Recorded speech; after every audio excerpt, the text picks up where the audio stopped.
Welcome to Primary Sense in Practice, a series of short practical videos developed for healthcare professionals. In this series, we'll show you how to use and understand Primary Sense reports so you can make informed, data-driven decisions in your everyday practice. Let's get started. Primary Sense is provided at no cost to general practices by your PHN, making it the most widely used and preferred clinical decision support tool across Australia. All data used by Primary Sense is fully de-identified, protected by strict privacy measures, and stored securely within Australia, and it is never sold or commercialised. To run a report, click on the Primary Sense icon on your desktop or taskbar. From the expanded menu, click on the Reports icon and double-click on the desired report you'd like to run. The Accreditation report provides a snapshot of current percentages of completion of alcohol, allergy, BMI, ethnicity and smoking status recorded on RACGP active practice population. This report allows you to compare your practice's performance percentages against the minimum targets set by the RACGP Standards for General Practices, 5th edition. Primary Sense also makes it easy to identify patients with missing data and improve data quality percentages in the Accreditation report. To do so, run the Patients Booked In with Missing PIP-QI Measures report. This report identifies patients with missing measures who are scheduled to visit within the next 2 weeks from the report's download date.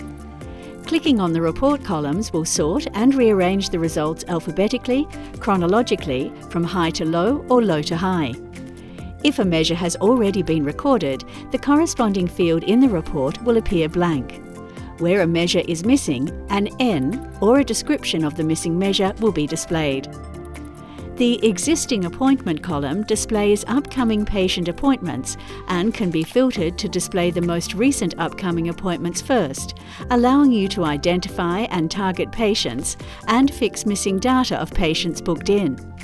This provides for an efficient and streamlined approach to capturing this data, in comparison to a recall list or clinical audit of all patients missing the data.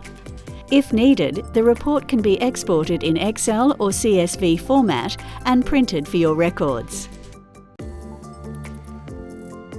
So, how can we turn these reports into meaningful quality improvement activities? By updating patient information collection forms and auditing clinical data, we can ensure that the insights from these reports lead to actionable improvements in care delivery. Some quality improvement activity suggestions include identifying patients who should be marked as inactive, increasing the recording of allergies, documenting social history, such as smoking and alcohol use, and ensuring BMI and ethnicity are recorded. Let's take an example of a practice wanting to increase the percentage of ethnicity recorded for patients. We will use the National Quality Improvement Template, adapted from NINCO, to discuss this example of focused QI activity. The model for improvement is divided into two parts: the thinking part and the doing part. In this video, we will cover the thinking part of the PDSA cycle, which includes 3 fundamental questions to consider before moving on to the doing part. First question to ask is, what are we trying to accomplish? Or what's the aim? Answering this question helps in developing a SMART goal for improvement. For example, in 6 months, our team will increase the total percentage of ethnicity recorded for patients from 30 to 75%. Second question to ask is, how will we know that a change is an improvement? Or how do we measure it? For example, utilising Primary Sense Accreditation report to monitor overall percentage increase in the RACGP active patient data. The third and final question in the thinking part is, what changes could we make that will result in improvement? Or what are the change ideas? Some ideas for this focused QI activity could be implement a question in new patient form that asks patient for their ethnicity.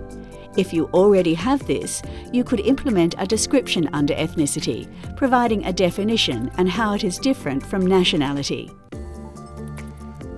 Implement a process of admin staff running a daily primary sense report, such as the patients booked in with missing PIP-QI measures, and flagging patients requiring their information inputted by adding a note in appointment details.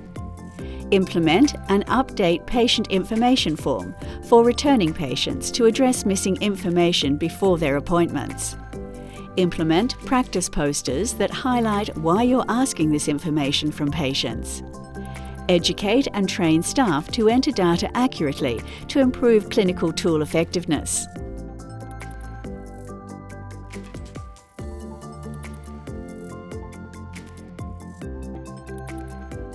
Contact your PHN for support or to learn more about establishing and enhancing quality improvement in your practice.